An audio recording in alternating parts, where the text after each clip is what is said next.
بسم اللہ الرحمن الرحیم یا ایہا الذین آمنوا کتب علیکم الصیام کما کتب علی الذین من قبلکم لعلکم تتقون۔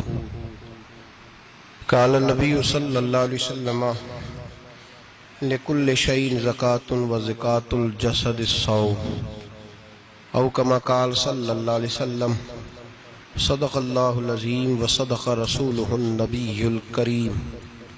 ان اللہ وملائکتہ یصلون علی النبی یا ایہا الذین آمنوا صلوا علیہ وسلموا تسلیما۔ اللہم صل علی سیدنا ومولانا محمد معدن الجود والکرم وآلہ وصحبہ وبارک وسلم۔ حمد و صلاۃ کے بعد قرآن مجید سورہ بقرہ، اللہ تبارک و تعالی نے ارشاد فرمایا یا ایھا الذین آمنوا کتب علیکم الصیام، اے ایمان والو تم پر روزے فرض کیے گئے، کما کتب علی الذین من قبلکم، اسی طرح جس طرح تم سے پہلے لوگوں پر فرض کیے گئے تھے، لعلکم تتقون، تاکہ تم پرہیزگار ہو جاؤ، متقی ہو جاؤ، اللہ سے ڈرنے والے بن جاؤ، گناہوں سے بچنے والے بن جاؤ، اپنی زندگی کو رب رسول کے احکامات کی روشنی میں گزارنے والے بن جاؤ۔ روزہ ایک پریکٹس ہے، ایک مجاہدہ ہے، ایک جد و جہد ہے۔ جد و جہد کس چیز کی؟ اللہ کی رضا کے مطابق اپنے آپ کو ڈھالنے کی جد و جہد۔ صوم کا لغوی معنی ہوتا ہے رک جانا۔ حلال رزق سامنے پڑا ہے، حلال مشروب سامنے پڑا ہے، حلال رشتہ بیوی کا موجود ہے، لیکن ان سب چیزوں سے حالت روزہ میں رکنا، اللہ کی رضا کے لیے رکنا، اس کا نام روزہ ہے۔ صوم کا معنی رکنے کے ہیں، پرہیز کرنے کے ہیں، بچنے کے ہیں۔ ہر چیز موجود ہے لیکن اللہ کا حکم نہیں ہے تو لہٰذا کھا نہیں سکتے۔ تو رب فرماتے جب جائز چیزیں تو میری مرضی کے بغیر میرے حکم کے نہیں کھا سکتا، تو نے رکنا ہے تو حرام کیسے کھا لیتا ہے؟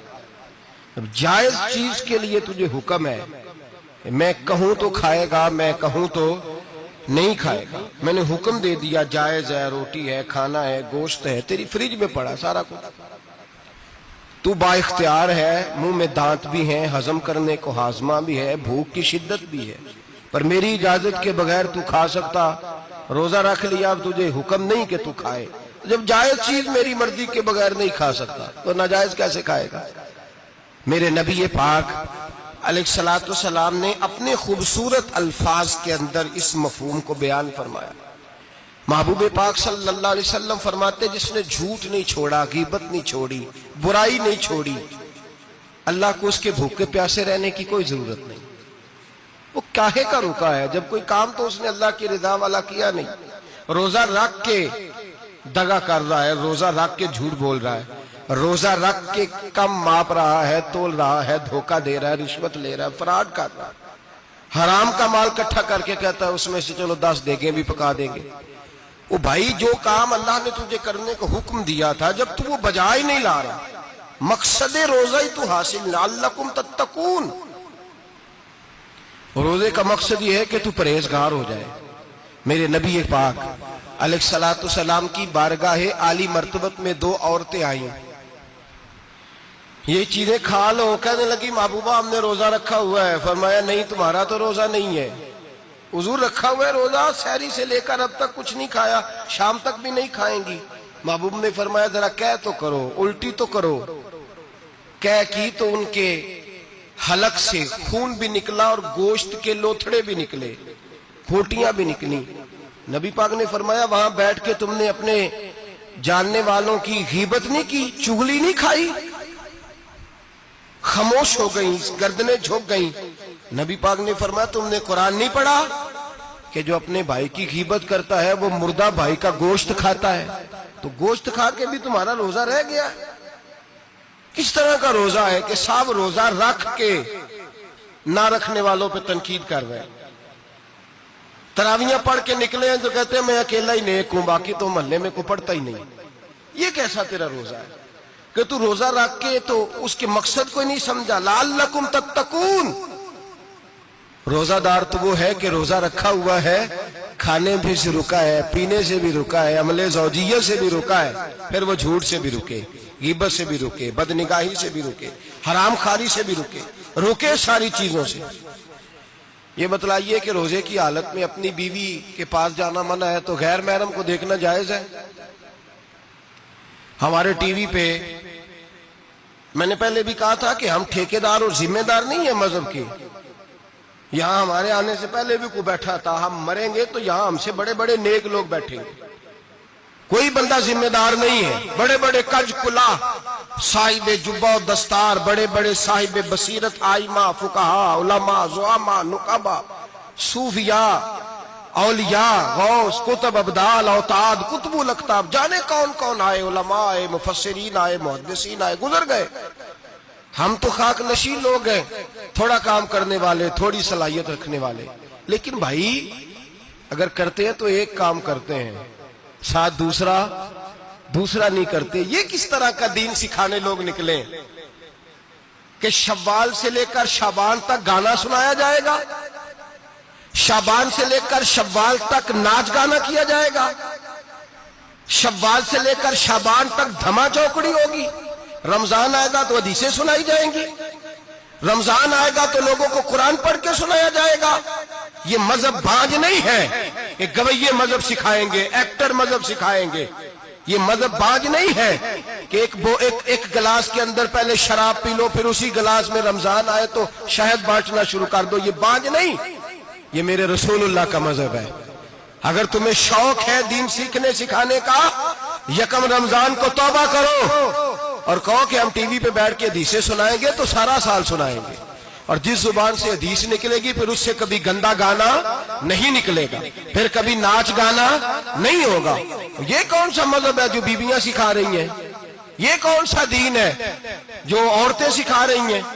میرے رسول پاک صلی اللہ تعالی علیہ وآلہ وسلم کا وہ مذہب ہے کہ میرے اعلیٰ حضرت فاضل بریلوی رحمت اللہ علیہ نے فرمایا، مرد کے لیے جائز نہیں کہ وہ عورت کی زبان سے میلاد بھی سنے، نعت بھی سنے۔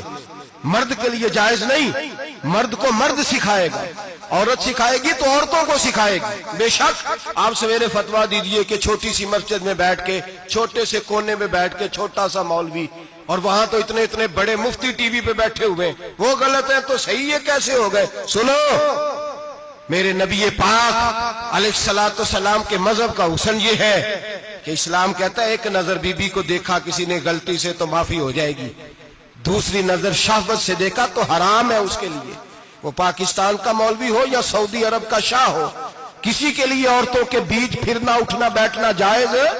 میرے نبی پاک صلی اللہ تعالی علیہ وسلم نے فرمایا ہے میں عورتوں سے مصافحہ کرنے نہیں آیا، اور میرے نبی پاک صلی اللہ علیہ وسلم نے فرمایا ہے، حضور فرماتے لیکن نا کتا بالکل ناپاک نہیں ہوتا، کتے کا تھوک ناپاک ہوتا ہے، یا کتا گیلا ہو جائے تو ناپاک ہوتا ہے، لیکن خنزیر سارا ناپاک ہوتا ہے، کل ناپاک ہے خنزیر۔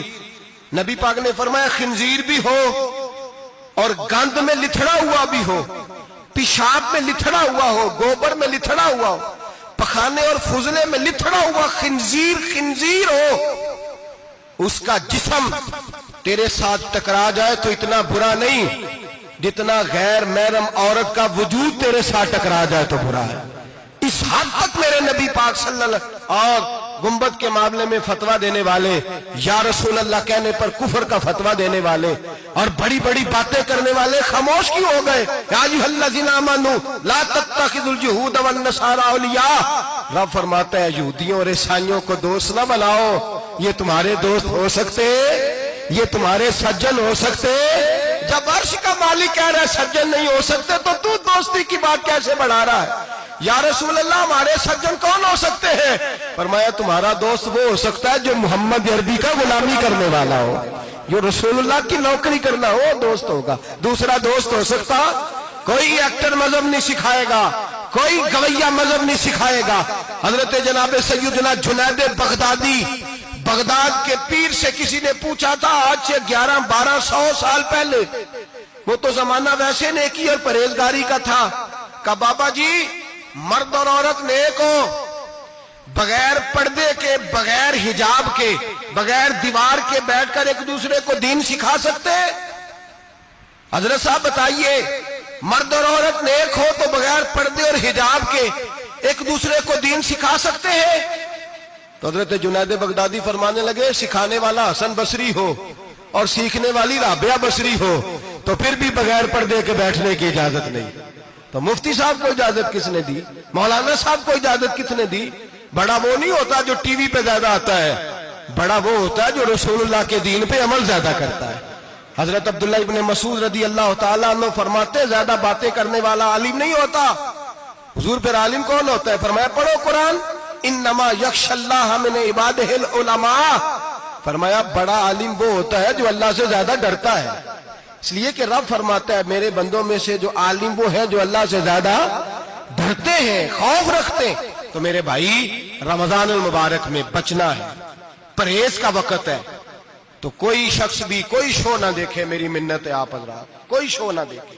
عورت کا تو پردہ ہے، تو ہمیں تو تماشے پہ لگا دیا گیا، عجیب قسم کے ایکٹر آ گئے اور مذہب سکھا رہے ہیں۔ میری اپیل ہے آپ سے کہ سحری افطاری کے وقت ٹیلی ویژن بند رکھیں۔ کیا چیز کھول کے رکھیں؟ یا قرآن کھول کے رکھیں یا رسول اللہ کا فرمان کھول کے رکھیں۔ اللہ رسول کی طرف توجہ رکھیں، وہ سیکھنے سکھانے کا وقت ہے۔ چھوڑیں، گویوں سے دین سیکھا جائے گا، آپ ہمیں کوئی شکوہ نہیں، یہ پکی توبہ کریں، سویرے آئیں آ کے دین سکھائیں۔ اور میں ان سے بھی اپیل کروں گا کہ آؤ دین سکھاؤ۔ حضرت فضیل بن عیاض فرماتے ہیں میں ڈاکو تھا، کبھی کبھی چھپ چھپا کے جمعہ پڑھا کرتا تھا، پھر میں نے توبہ کی تو سچی توبہ کی، پھر میں نے توبہ کی تو رب کو راضی کرنے والی توبہ کی، پھر میں نے توبہ کی تو چھوڑی ہر شے، غریبوں کا لوٹا ہوا مال واپس کیا، جس کے پیسے نہ دے سکا اس کے گھر میں جا کے اس کی بھینسوں کو چارہ ڈالا، اس کے اونٹوں کی خدمت کی، میں نے قرضے چکائے۔ فرمایا میں سچی توبہ کر کے مسجد آیا، جس خطیب کے پیچھے میں جمعہ پڑھا کرتا تھا وہ میرے ہاتھ پہ بیعت کر کے مرید ہو گیا۔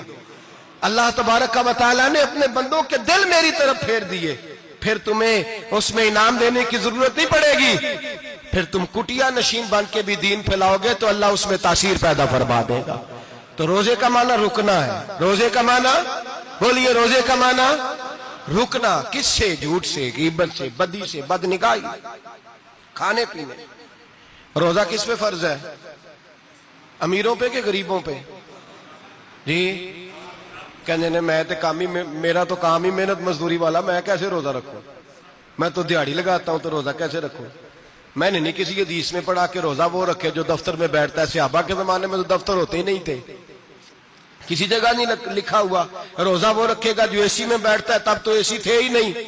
حضرت ابوبکر صدیق رضی اللہ تعالیٰ عنہ سے لے کر جناب بلال تک سارے اپنے ہاتھ سے کام کرتے، سارے اپنے ہاتھ سے کام کرتے، سارے۔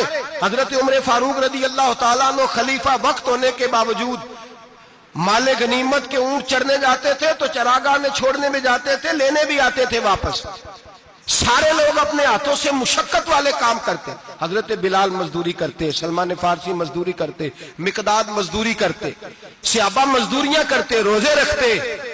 اور رمضان کے جانے کا وقت ہوتا تو در رسول پہ کھڑے ہو کے عرض کرتے محبوبہ دل نہیں بھرا، دل کرتا ہے کبھی رب سارا سال ہی روزے عطا کرے، سارا سال رمضان دے تو ہم سارا سال روزے رکھنے کو تیار ہیں۔ جذبہ تھا، طاقت تھی، ہمت تھی۔ آج نوجوان لڑکا ہے کہتا ہے مجھ سے بھوک برداشت نہیں ہوتی۔ میرے بھائی، رب بیماری لا دینا، اللہ سے دعا مانگے اللہ شفائے عطا فرمائے، اور دعا کریں اللہ آزمائش سے محفوظ فرمائے۔ آپ یقین کریں میں نے لوگوں کو دیکھا ہے، حلق سے قطرہ نہیں اترتا، خوراک کی نالی لگی ہوئی ہے، اعلیٰ غذائیں پکی ہوئی پڑی ہیں، عرش کا مالک کہتا ہے میں تیرے حلق سے گزرنے نہیں دوں گا، قانون بن گیا۔ میں نے دیکھا ہے ڈرپ پہ لوگ زندہ ہیں، بوتل لگی ہوئی ہے گلوکوز کی، گزارا چل رہا، اعلیٰ غذائیں پڑی ہیں، لاکھوں روپیہ تجوری میں پڑا ہے۔ مالک کہتا ہے تو نہیں کھا سکتا، تو وہ کھانے نہیں دیتا، نہیں کھانے دیتا۔ ایک شخص یورپ کے علاقے کا، میں کسی کالم نویس کا پڑھ رہا تھا، وہ کہتا ہے میری خربوں میں جائیداد ہے لیکن میرے معدے میں ایسی تکلیف ہے کہ میں آٹے کو چھان کر جو اوپر سے بورا نکلتا ہے صرف وہ کھا سکتا ہوں، اس کے علاوہ میں کائنات کی کوئی نعمت کھا نہیں سکتا۔ اور میرے بھائی، وہ جب چاہے تو بڑے بڑے کھانے سے تجھے روک دے، تیرے دانت چبانے کے قابل نہ رہے، زبان نگلنے کے قابل نہ رہے، معدہ تیرا ہضم کرنے کے قابل نہ رہے، وہ جب چاہے تو جو مرضی کر لے۔ وہ کہتا چل تو میری مرضی پہ چلنا، 1 مہینہ میرے کہنے پہ نہ کھا، 1 مہینہ میرے کہنے پہ نہ کھا، تو یا اللہ تو کیا کرے گا؟ فرمایا صوم تصحو، میرے نبی پاک نے فرمایا تم روزے رکھو، اللہ تمہیں صحت عطا فرما دے گا، اللہ تندرستیاں دے دے گا، شفائیں دے دے گا۔ تم روزے رکھو، اللہ تمہیں، سبحان اللہ، اللہ تمہیں، اللہ طاقت دیتا ہے، ہمت دیتا ہے، اللہ ہمت دیتا ہے۔ میں نے دیکھا ہے، میں نے بزرگوں کو دیکھا ہے، ضعیف لوگوں کو دیکھا ہے، کمزور لوگوں کو دیکھا ہے، میں نے دیکھا ہے روزے رکھتے ہوئے، مزدوروں کو دیکھا ہے روزے رکھتے ہوئے۔ میں اپنے ابا جی کو کہتا ابا جی اتنی سخت گرمی اور مزدوری آپ کرتے اور مزدوری کے عالم میں روزہ رکھتے، تو کہتے پتر روزہ کی آندا ہے، روزہ کدوں کو جاندا ہے، روزہ اپنی جگہ تے مزدوری اپنی جگہ ہوتے۔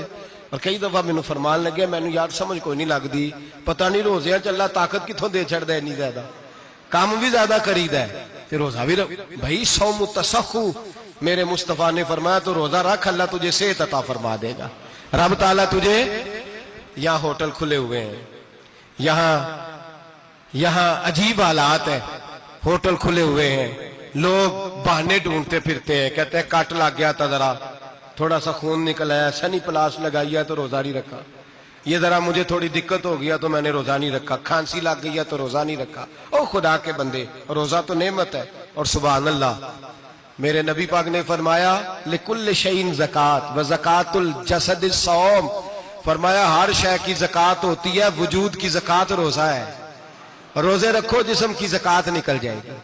فاقہ کرنا بھی میرے نبی پاک کی سنت ہے، مسواک کرنا بھی سنت ہے، اور فاقہ کرنا بھی، مسواک والی سنت زیادہ اپناتے ہیں لوگ، فاقہ کرنا بھی نبی پاک کی سنت ہے۔ ایک صاحب مجھے کہنے لگے جناب بیٹھ کے کھانا حضور کی سنت ہے، میں نے کہا کبھی کبھی نہ کھانا بھی نبی پاک کی سنت ہے، نہ کھانا بھی حضور کی سنت ہے۔ اور ہمارے فقہاء نے لکھا ہے جو روٹی زیادہ کھاتا ہے اس میں 2 باتیں پیدا ہو جاتی ہیں، کیا کیا؟ ایک بولتا زیادہ ہے، دوسرا سوتا زیادہ ہے، غافل ہو جاتا ہے۔ فقہ اور حکیم اطباء ڈاکٹر کہتے ہیں کہ پیٹ خالی رہے نا جس آدمی کا، اس کا حافظہ مضبوط ہوتا ہے، اس کے ذہن کی گرہ کھلتی ہے۔ زیادہ کھانے سے تو خماری چڑھتی ہے، دماغ ڈھونڈتے پھرنا روٹی کدھر سے آج اچھی ہے، گھر میں نہیں پکی تو ہوٹل چلے جانا، کھانے کے سوا اور کام ہی کوئی نہیں۔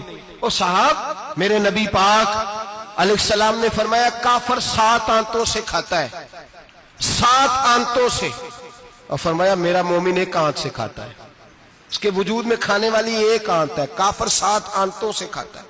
فاقہ کشی سے نورانیت پیدا ہوتا ہے، کم کھانا۔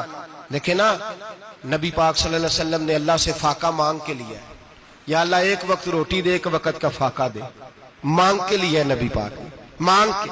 حضرت ابو ہریرہ رضی اللہ تعالیٰ عنہ فرماتے ہیں بھوک زیادہ لگتی تھی نا جب مجھے، تو میں حضرت عمر سے، ابو بکر سے، عثمان، مولا علی سے کوئی مسئلہ پوچھ لیتا تھا، اور جب میں مسئلہ پوچھتا تھا تو وہ مجھے روٹی کھلا دیتے تھے، جب میں ان سے مسئلہ پوچھتا تو وہ مجھے، حضرت ابو ہریرہ فرماتے ہیں مجھے بھوک لگی، میں حضرت عمر کے پاس گیا، ان سے مسئلہ پوچھا، ان کا رواج تھا جب میں مسئلہ پوچھتا تو پہلے روٹی کھلاتے۔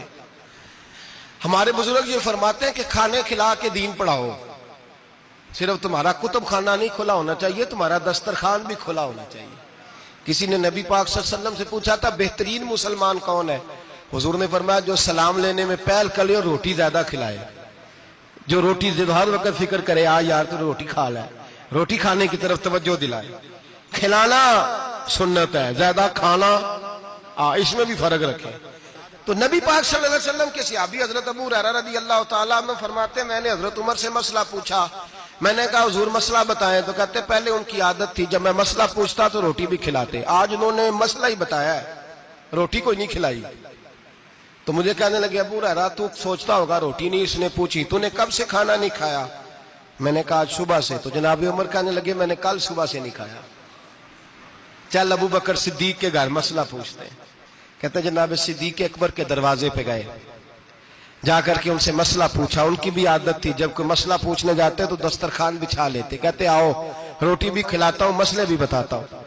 کہتے ہیں گئے تو انہوں نے بھی مسئلہ بتایا، روٹی کوئی نہ پوچھی۔ تو کہنے لگے عمر ابو ہریرہ تم لوگوں نے کل پرسوں سے نہیں نہ کھایا ہوگا، اور ابو بکر کو 4 دن گزر گئے ہیں۔ تھوڑا سا دودھ ملا ہے یا کھجور ملی ہے، روٹی کوئی نہیں ملی، چلو در رسول پہ چلتے، آؤ حضور کی بارگاہ میں۔ کہتے ہیں نبی پاک کی بارگاہ میں آئے، حضور نے چہرے دیکھے، کریم سے مسئلہ نہیں پوچھنا پڑا، میرے مصطفیٰ کریم نے فرمایا بھوک لگی ہوئی ہے تم تینوں کو؟ 3-4 دن ہو گئے؟ اللہ کے رسول نے فرمایا مجھے پورا ہفتہ ہو گیا ہے۔ سبب کچھ اور ہے جس کو تو خود سمجھتا ہے، زوال بندہ مومن کا بے زری سے نہیں، بھوک نقصان کا وجہ نہیں بنی، وجہ کوئی اور بنی ہے۔ رشوتیں جو بازار گرم ہوئے ہیں لوٹ مار کے، یہ روٹی کے لیے نہیں، یہ زیادہ کھانے کے لیے، یہ بینک بیلنس کے لیے گرم ہے۔ یہ لوٹ مار کا مقصد کوٹھیاں بنانا ہے، روٹی کا تو رب کریم کا وعدہ ہے۔ جو روز روتا ہے شام کو کہ میرا کاروبار کوئی نہیں، اصل میں کہتا ہے بنگلہ کوئی نہیں، اصل میں کہتا ہے کار کوئی نہیں، پجاروں کوئی نہیں، روٹی تو اللہ عطا فرماتا ہے، اس کا وعدہ ہے۔ فرمایا حضور نے 3 دن بیت گئے، چلو میرا بے تکلف صحابی ہے ابو الحسن انصاری، وہ بڑے نصیب والے ہوتے ہیں جن کو میرے نبی پاک خود کہتے تھے کہ تیری فلانی ذمہ داری ہے۔ اس زمانے کا تو کسی کو کہہ دیا جائے تیری ذمہ داری ہے تو کہتا ہے یہ تو پھٹیکے ڈالنے لگ گیا، یہاں سے تو چھٹی کر جانی چاہیے۔ خوش ہوتے تھے صحابہ کہ ہماری ذمہ داری لگی۔ کہتے ہیں حضرت ابو الحسن انصاری کے گھر گئے، نبی پاک نے فرمایا بھوک بڑی لگی ہے، کھانا لا۔ کہتے ہیں حضور نے اسے کہا تو اس آدمی کو تو وجد ہی ہو گیا، اس نے کہا میرے اتنے نصیب کہ حضور کا یہ کھانا کھلا۔ آؤ دیکھو دنیا والوں، آج جو سب سے زیادہ عزت والا ہے وہ میرا مہمان بنا ہوا ہے۔ فرماتے ہیں وہ دوڑے گئے، بکری اٹھائی، ذبح کی، بیوی کو کہنے لگے روٹی تیار کر، ادھر کھجوریں توڑی، انگور توڑے، کہنے لگے حضور آپ جب تک تناول کریں تب تک کھانا پک جاتا ہے۔ حضرت عمر کہتے ہیں روٹی پک کے آئی، بڑا پیارا گوشت، بڑا اچھا سالن، بڑا خوبصورت خلوص والا کھانا۔ فرماتے ہیں میں نے بڑا ہی کھایا۔ نبی پاک نے نہ ایک روٹی لی اور چھوٹی چپاتی، تھوڑا تھوڑا سالن کونوں سے، اور جب نبی پاک نے کھا لیا تو حضور کی آنکھوں میں آنسو آئے۔ حضرت عمر کہنے لگے حضور روئے کیوں؟ نبی پاک نے فرمایا سوچتا ہوں 7 دن کے فاقے کے بعد کھایا ہے، پر ڈرتا ہوں رب اس کا حساب پوچھے گا تو جواب کیسے دینا ہے، اس کا حساب بھی تو دینا ہے نا جو کھایا ہے۔ تو حضرت عمر فاروق کے ہاتھ میں کچھ چیز تھی، زور سے زمین پہ ماری، کہا محبوبہ 7 دن کے بعد بھی روٹی کھائے تو حساب دینا ہے؟ نبی پاک فرمانے لگے عمر وہ مالک ہے نا، تو جب دیتا ہے تو حساب نہیں لے سکتا، حساب تو دینا ہے، حساب تو دینا ہے، تیاری رکھو۔ صحابہ کرام فرماتے ہم نے ارادہ کیا کہ آج کے بعد ہم پھر فاقے کریں گے، کم کھائیں گے، اس لیے کہ حساب دینا ہے۔ میرے بھائی وہ فاقہ کشی کرتے تھے، ڈرتے تھے۔ یہاں تو لوگ کھا کے بیمار ہیں، کھاتے جا رہے ہیں سوتے جا رہے ہیں، کھاتے جا رہے ہیں سوتے جا رہے ہیں۔ یہ بھی وقت آئے گا رمضان شریف کا، سویرے درس پہ آؤ کہتے نیند بڑی آتی ہے، سویرے 2 سپارے پڑھ کے سویا کرو کہتے صاحب نیند بڑی آتی ہے، فجر کے بعد تو وقت ہوتا ہے اللہ اللہ کرنے کا، شہری کا، کھاتے جا رہے ہیں سوتے۔ لوگ جماعت سے نماز نہیں پڑھتے سو جاتے، جماعت کا ثواب چھوڑ کے سو جائیں گے۔ بھائی رمضان مبارک میں فاقہ کشی کی ٹریننگ ہوتی ہے، فاقہ کشی کی تربیت لے، رمضان میں روکے اپنے آپ کو، تربیت ہوگی۔ اور ہمارے صوفیاء فرماتے ہیں جو زیادہ کھاتا ہے اس کا نفس اس کو زیادہ پہ مائل کرتا ہے، خواہشات نفس پیدا ہوتی ہیں۔ میرے نبی پاک علیہ السلام نے جوانوں کو حکم دیا ہے یا معاشر الشباب، او جوانوں، یا رسول اللہ کیا حکم ہے؟ فرمایا یا نکاح کر لو اگر طاقت ہے، نہیں طاقت تو روزے رکھو۔ حضور روزے سے کیا ہوگا؟ فرمایا تمہارا نفس کچلا جائے گا، شیطان وسوسہ اندوزی نہیں کرے گا۔ آج نوجوان بڑھ بڑھ کے کھاتا ہے، بہت زیادہ کھاتا ہے، کبھی اس ہوٹل سے کھاتا ہے کبھی اس ہوٹل سے کھاتا ہے۔ اتنا زیادہ کھائیں گے تو نفسانی قوتیں اچھل کر کے آئیں گی، مشکل ہو جائے گا۔ شادیاں دیر سے ہوتی ہیں، ماں باپ آنکھیں بند کر کے بیٹھے ہوئے ہیں۔ اگر ماں باپ کی ذمہ داری ہو اور ماں باپ نکاح نہ کرے تو نبی پاک نے فرمایا بچے گناہ کریں گے تو جتنا گناہ بچے کو اتنا باپ کو بھی ہوگا۔ تو ماں باپ چپ ہیں، دوسرا شادی مشکل بڑی ہے، مہنگی بڑی، اور تیسرا نہیں کر رہے کچھ لوگ تو روزے بھی نہیں رکھ رہے۔ تو رمضان ان کے لیے بھی وقت ہے، نفسانی قوتیں کچلی جائیں گی، کھانا جتنا کم کھایا جائے گا اتنا وجود کے اندر نفسانی خواہشات کم پیدا ہوں گی۔ تو رمضان تو پریکٹس ہے مجاہدے کی، دین کی۔ اور دوسرا میرے حبیب پاک صلی اللہ علیہ وسلم نے فرمایا ہے، حضور فرماتے ہیں کہ رمضان اور قرآن کا آپس میں رشتہ ہے۔ قرآن پاک کتنا پڑھنا چاہیے روزانہ؟ زیادہ سے اللہ جزا دے. امید ہے آپ زیادہ سے زیادہ ہی پڑھتے ہوں گے. بھائی سنیں، حدیث مبارکہ میں نبی پاک نے فرمایا رمضان اور قرآن دونوں مل کے نا، بڑی پیاری حدیث ہے، فرمایا دونوں مل کے اللہ کی بارگاہ میں میری امت کی سفارش کریں گے. رمضان اور اللہ اکبر. کس طرح؟ نبی پاک فرماتے ہیں رمضان کہے گا اے اللہ دن کے وقت میں نے اسے تیری رضا کے لیے کھانے پینے سے باز رکھا، اور قرآن کہے گا یا اللہ رات کو تیری رضا کے لیے کھڑا ہو کے یہ قرآن سنتا تھا. رمضان اور قرآن دونوں سفارش کریں گے. ہم نا بڑا کچھ پڑھتے ہیں، سنتے ہیں، سیکھتے ہیں. اب یقین کریں یہ کھاتے بھائی کا بھائی سے اختلاف ہو جائے نا تو وہ 30 سال پرانے کھاتے کھول کے لے آتا ہے، ساری رات ڈھونڈتا ہے کہ میرے پیسے کہاں سے نکلتے ہیں، پڑھ لیتا ہے. قرآن پاک کی باری آتی ہے تو نہیں پڑھتے قرآن پاک. ابا جی کا ختم ہوتا ہے تو مانگتے پھرتے ہیں، کہتے ہیں 2 قرآن پاک 10 قرآن پاک. یہ باتیں بتانی نہیں چاہیے، کرنی نہیں چاہیے، لیکن چونکہ تربیت کے لیے بیٹھا ہوں تو کر دیتا ہوں. میرے شاگردوں سے پوچھیں، یہاں مدرسہ ہے الحمدللہ، درجنوں طلباء ہیں، اساتذہ ہیں، میرے پیر بھائی ہیں، اور میرا یہ دعویٰ ہے کہ شاید کوئی کسی سے اتنا پیار کرتا ہو جتنے میرے شاگرد اور مرید مجھ سے کرتے ہیں. لیکن میں نے کبھی کسی سے نہیں کہا کہ ذرا سورت فاتحہ پڑھ کے دینا، میں نے اپنے ابا جی کو ثواب دینا ہے. پوچھ لیں کسی سے نہیں کبھی کہا، کبھی نہیں میں نے کہا کہ ذرا مجھے تھوڑا سا قرآن پڑھ دیں. میں اس کو ناجائز نہیں کہتا، پڑھوانا چاہیے، لیکن میں اپنے والدین کے لیے کبھی سوال نہیں کرتا کہ مجھے ذرا پڑھ کے دو، میں نے بخشنا ہے، اس لیے کہ میں نے ذاتی طور پہ روٹین بنائی ہے. میں سمجھتا ہوں کہ کائنات کے اندر میرے اوپر جن لوگوں نے احسان کیے ان میں سب سے زیادہ حصہ میرے ماں باپ کا ہے. میں سمجھتا ہوں اس بات، کتنا نالائق ہوں میں کہ میں 1 مہینے میں ایک قرآن پاک بھی پڑھ کے ان کی روح کو احسان نہیں کر سکتا. میرا یہ طریقہ ہے ذاتی، میں قدغن نہیں لگاتا، میرا ذاتی طریقہ یہ الحمد سے شروع کرو اور 2 سورتیں چھوڑ کے قرآن پاک ختم کر دو آخری، اور پھر فلق اور ناس صورتیں ساتھ لے جاؤ. یہاں بیٹھ کے سالے ثواب نہیں کرنا، ختم نہیں دلانا، ساتھ لے جاؤ، قبر پہ کھڑے ہو جاؤ اور فلق اور ناس صورتیں قبر پہ بیٹھ کے تلاوت کرو. اور جو قرآن مجید پڑھا ہے ان کی روح کو وہاں احسال کرو. او بھائی، اولاد جب ماں باپ کے لیے پڑھتی ہے تو اسے کہنا نہیں پڑتا اللہ بخش دے، اس لیے کہ اولاد کی نیکیاں خود بخود ماں باپ کے کھاتے میں جمع ہوتی ہیں، خود نیکیاں جمع ہوتی ہیں. میرے بھائی تو بچوں سے یہ تو مطالبہ کرتا ہے کہ بیٹا اس سال رمضان المبارک میں میرے لیے ستو ضرور بنانا، فلانی چٹنی ضرور تیار کرنا. یہ کیوں نہیں کہتا بیوی سے کہ ڈشیں کم بنانا، تو بھی بیٹھ کے قرآن پاک پڑھ، میں بھی قرآن پاک پڑھتا ہوں. ادھر آؤ بیٹا یہاں بیٹھ کے تلاوت کرو، میں بھی کرتا ہوں. بیٹی ادھر آؤ بیٹھ کے قرآن پاک پڑھو. کتنا وقت لگتا ہے؟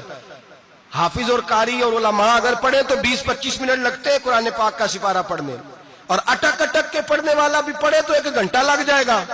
اور میرے نبی پاک صلی اللہ علیہ وسلم نے فرمایا جو قرآن پڑھتے ہوئے اٹکتا ہے اللہ اسے ڈبل ثواب عطا فرماتا ہے. فرمایا جو زبانی پڑھے سنگل ثواب، جو دیکھ کے پڑھے اسے ڈبل ثواب. حضور کیوں؟ فرمایا اس لیے کہ میرا قرآن دیکھنے پہ بھی اللہ ثواب عطا فرماتا ہے. قرآن دیکھنے پہ بھی اللہ ثواب دیتا ہے، دیکھنے کا بھی ثواب. رمضان شریف میں قرآن پاک پڑھے، کھول کے پڑھے. اور میرے بھائی اگر تیرا بچہ پڑھے، اگر تیری بیٹی پڑھے، کائنات کا خوش نصیب باپ وہ ہے کہ بیٹا قرآن پڑھے، چاہے ناظرہ ہی پڑھے. جس کی بیٹی پڑھے، زندگی میں انہیں اس کام پہ لگا جاؤ، مرنے کے بعد بھی پڑھیں گے. امام جلال الدین سیوطی شافعی رحمت اللہ علیہ فرماتے حضرت عیسیٰ قبر کے پاس سے گزرے، قبر پہ عذاب ہو رہا تھا، اللہ کا غضب برس رہا تھا. جناب عیسیٰ استغفار پڑھتے ڈرتے گزر گئے. تھوڑی دیر کے بعد، چند گھنٹوں کے بعد گزرے تو اسی قبر پہ پھول کھلے ہوئے تھے، رحمت برس رہی تھی. حضرت عیسیٰ علیہ السلام عرض کرنے لگے مولا تو بے نیاز ہے، میری طاقت نہیں تیرے کاموں میں بولنے کی، پر ابھی تو یہاں عذاب ہو رہا تھا، ابھی رحمت برس رہی ہے. جناب عیسیٰ کہتے ہیں آواز خدا بندی آئی، عیسیٰ بندہ بڑا گناہگار تھا، پاپی تھا، مجرم تھا، خطا کار تھا، لیکن جب اس کا انتقال ہوا، اس کی بیوی حاملہ تھی، اس کے پیٹ میں بچہ تھا، بچہ اس کے انتقال کے بعد پیدا ہوا.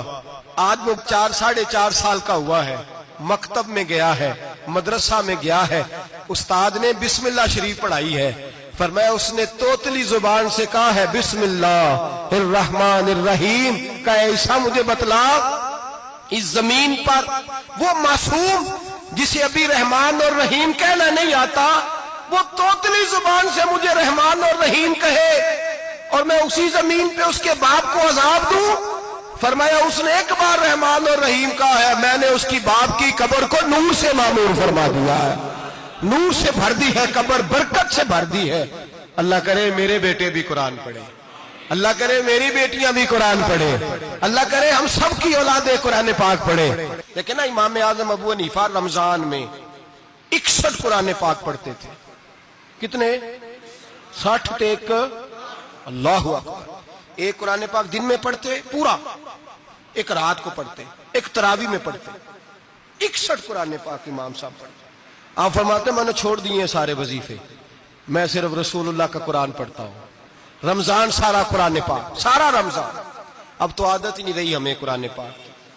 اگر لوگ ناراض نہ ہوں تو محفل نعت ہوتی ہے تو تلاوتیں کتنی ہوتی ہیں، اور نعتیں ہم نے ذوق ہی نہیں بنایا، ذوق ہی نہیں بنایا ہم نے تلاوت قرآن کا، اس لیے کہ قراء، علماء، فقراء ان کو ہم تیار ہی نہیں کر رہے، ہم تو ایکٹر پال رہے ہیں جو پیسے لیتے ہیں نعت خوانی کے، معاذ اللہ۔ او میرے بھائی، کیا قرآن میرے نبی کی نعت نہیں؟ حضرت عائشہ صدیقہ رضی اللہ تعالیٰ عنہ کے پاس صحابہ گئے، کہنے لگے اماں جی ہمیں نبی پاک کا اخلاق بتلائیں۔ تو اماں جی کہنے لگی جاؤ جا کے قرآن پاک پڑھو، کالا خلقہ القرآن، سارا قرآن میرے نبی کے اخلاق کا ہی نام ہے، یہ ساری نعت ہے، یہ ساری نعت ہے۔ اس نعت کو سننے لوگ کیوں نہیں آتے؟ اتنا رش میں اپنے نعت میں اتنا تراویح پہ کیوں نہیں ہوتا؟ اور ملت کا جوان یاد رکھے، بوڑھے تراویحاں پڑھتے ہیں، ضعیف تراویحاں پڑھتے ہیں، گھٹنوں میں درد ہے تراویحاں پڑھتے ہیں، بیمار بوڑھے تراویحاں پڑھتے ہیں، جوان وہاں چوک میں کھڑے۔ کیا جوانی اس لیے ہے چوکوں میں کھڑا ہوا جائے؟ کیا جوانی اس لیے ہے کہ سعودی عرب جانے کے لیے پاسپورٹ بنانا ہو تو 2.5 گھنٹے کھڑا رہے؟ تو شناختی کارڈ کے دفتر تو کھڑا رہے، پروٹیکٹر کے لیے کھڑا رہے، کافروں کے سامنے کاسا لیسی کرنے کے لیے تو کھڑا رہے، تو نوکری پہ جائے تو ساری رات کھڑا رہے، اور تو قرآن کے لیے کھڑا نہیں ہوتا؟ میرے محبوب نے فرمایا من قام ایمانا واحتسابا غفر له ما تقدم من ذنبه، فرمایا جو رمضان المبارک میں اللہ کی رضا کے لیے گناہوں کی معافی کے ارادے سے قیام کرے گا، راتوں کو عبادت کرے گا، اللہ اس کے پچھلے سارے گناہ معاف فرما دے گا۔ نوجوان ارادہ کریں، پروگرام بنائیں کہ انشاءاللہ قرآن پڑھنا بھی ہے، قرآن پڑھوانا بھی ہے، سننا بھی ہے، اور انشاءاللہ بولیے سننا بھی ہے اور پڑھنا بھی ہے اور پڑھانا بھی۔ ہمت کریں، دلیری کریں، آ کے کھڑے تو ہو، اللہ توفیق عطا کرے گا۔ پہلی بات یہ کہ روزہ رکھیں، دوسری بات یہ کہ قرآن پاک کی تلاوت کریں، اور روزہ رکھیں تو روزے کے سارے حسن سمیت اسے رکھیں۔ نبی پاک نے فرمایا رمضان غمخاری کا مہینہ ہے، غمخاری کریں۔ ہمارے زمانے میں 2 قسم کی تکلیفیں ہیں، ایک تو غریب آدمی، اس کا حال یہ ہے کہ وہ مانگتے ہی گزارا کرنا چاہتا ہے، اس نے ہاتھ یوں کر لیا ہے تو اب اس کا یوں ہونے کو تیار نہیں۔ ضرورت اگر کسی آدمی کو کسی دروازے پہ لے جاتی ہے تو برا نہیں، لیکن سوال کا اپنے اوپر دروازہ کھول لینا یہ ٹھیک نہیں۔ فاقہ کشی پیدا کریں، حوصلہ پیدا کریں، تھوڑے پہ گزارا کرنا سیکھیں۔ غریبوں کو بھی اجازت نہیں کہ وہ نکل کھڑے ہوں میدان میں مانگنے کے لیے، ٹولیاں نکلتی ہیں رمضان میں، جتھے نکلتے ہیں خیرات کٹھی کرنے والے۔ بچیں، میرے نبی پاک صلی اللہ علیہ وسلم نے فرمایا جس نے بغیر ضرورت کے سوال کیا، جب قیامت کے دن آئے گا تو اس کے چہرے کے اوپر گوشت نہیں ہوگا، صرف ڈھانچہ ہی ہوگا۔ اتنی بھیانک صورت میں آئے، بغیر اشد ضرورت کے سوال نہ کر، کبھی سوال نہ کر۔ اور امیروں سے گزارش ہے کہ رمضان ہمدردی کا مہینہ ہے، ہمدردی کریں تو سامنے والے کی عزت کا بھی خیال کریں۔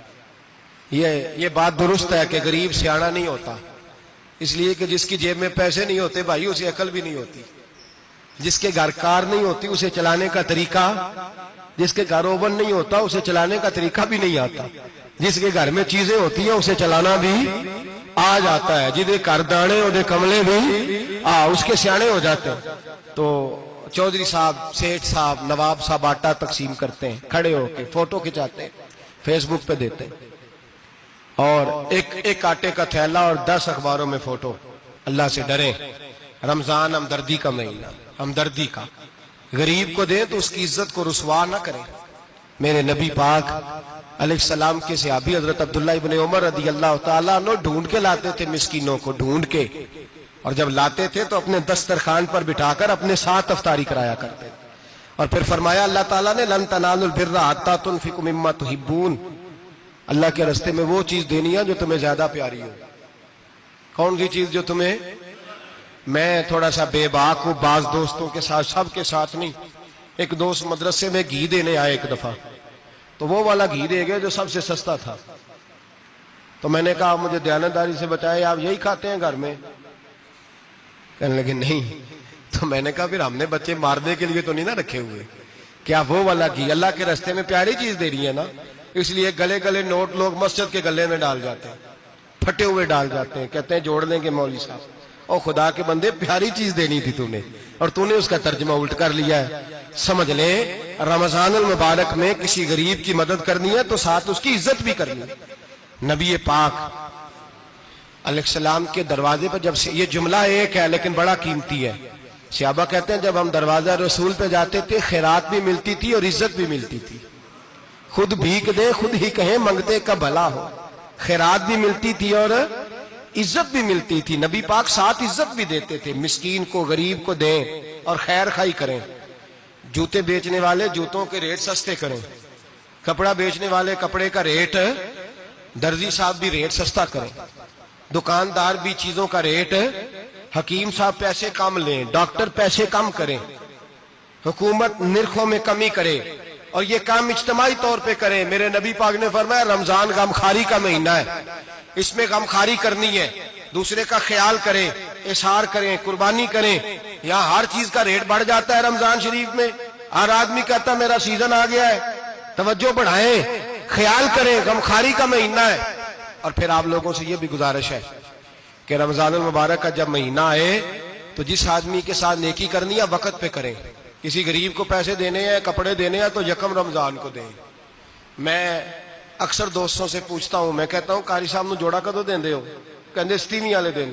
میں کہا مینوں لگ گئی سمجھ، تہاڈی سازش ہے کہ جڑے سواں کے پا نہ لوے، ایویں مولوی چودھری صاحب دے نال دے کپڑے پا لے تے کتنے لکھیا ہے اینوں دینا ہے ستیویں؟ تسی دسو ستیویں والے دن کو درزی سی کے دیندا ہے انہوں 3 گنا بھی پیسے دئیے تو کہندا ہے جڑے باقی نے انہاں دے نہیں بٹن پہ لگ دے میرے کولوں، کتھوں جوڑا سی کے؟ تو کس دن دیتے ہو قاری صاحب کو؟ کیا مقصد ہے؟ پہننے کے لیے دے رہے ہو یا اس لیے دے رہے ہو کہ نہ پہن سکے؟ تو بھائی آپ جب کسی کو کوئی چیز دیں گے تو کب دیں گے؟ جب وہ استعمال کر سکے۔ غریب کو لوگ فطرانہ دینے جاتے ہیں عید سے 1 دن پہلے، تو کیا کرے گا اس کا؟ وہ نہ تو کپڑے خرید سکا نہ روٹی لا سکا، بلکہ میرے حضرت صاحب فرماتے ہیں رمضان سے پہلے دے دو، رمضان کی نیت کر کے رمضان سے 1-2 دن پہلے دے دو، اللہ رمضان جتنا ثواب ہی عطا فرمائے گا۔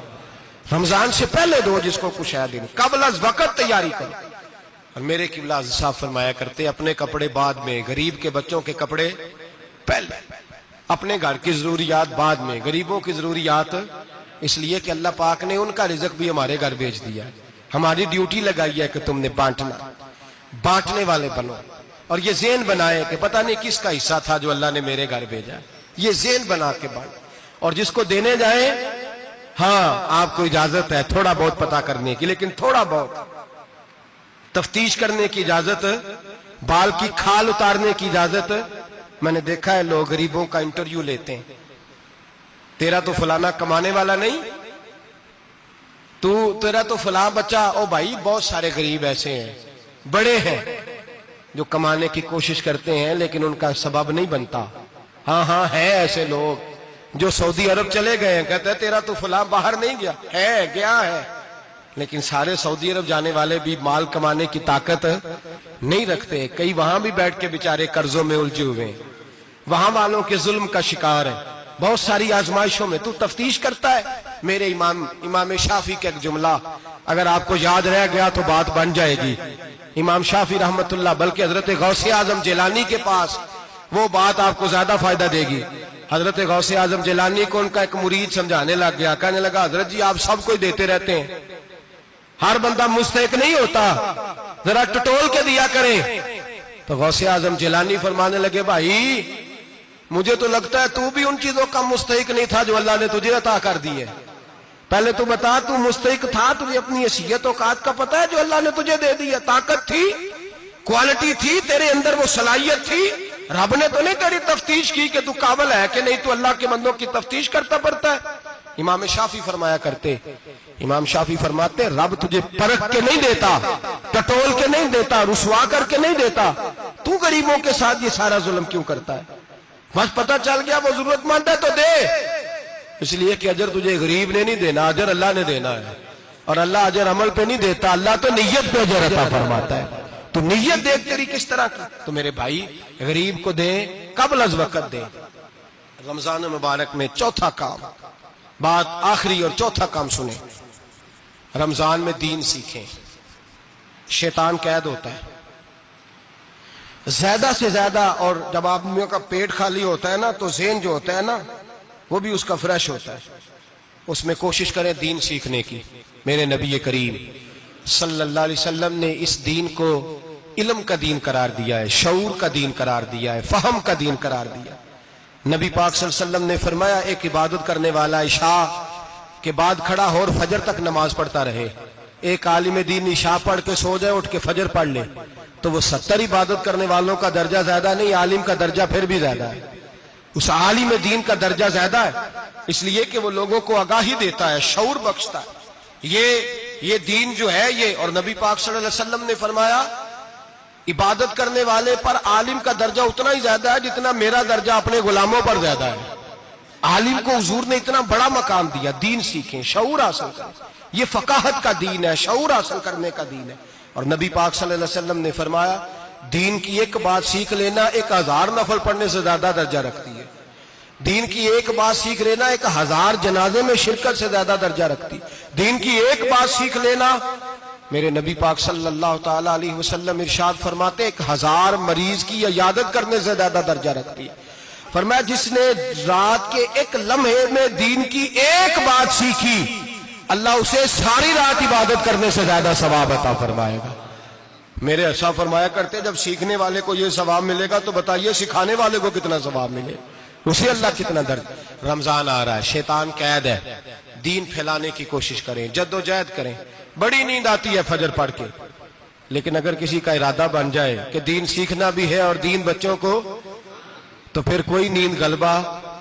ایک مثال ایک عالم نے سمجھائی، کوئی بزرگ تھے درویش عالم، ان کے پاس ایک عورت آئی، کہنے لگی میں بچوں کو سویرے بڑا جگاتی ہوں، بچے جاگتے نہیں نماز کے لیے۔ بڑا عجیب جواب دیا بزرگوں نے، درویش نے، عالم نے، کہنے لگے بی بی کیوں نہیں جاگتے، جگایا کر، بیدار کیا کر، اٹھایا کر۔ کہنے لگی بڑی جدوجہد کرتی ہوں، اٹھتے نہیں، بیدار نہیں ہوتے۔ اللہ والے تھے نا۔ کہنے لگے یہ بتا اگر اس کمرے میں آگ لگ جائے تو پھر بچوں کو کیسے بیدار کرے گی، آگ سے بچانے کے لیے کیا کرے گی؟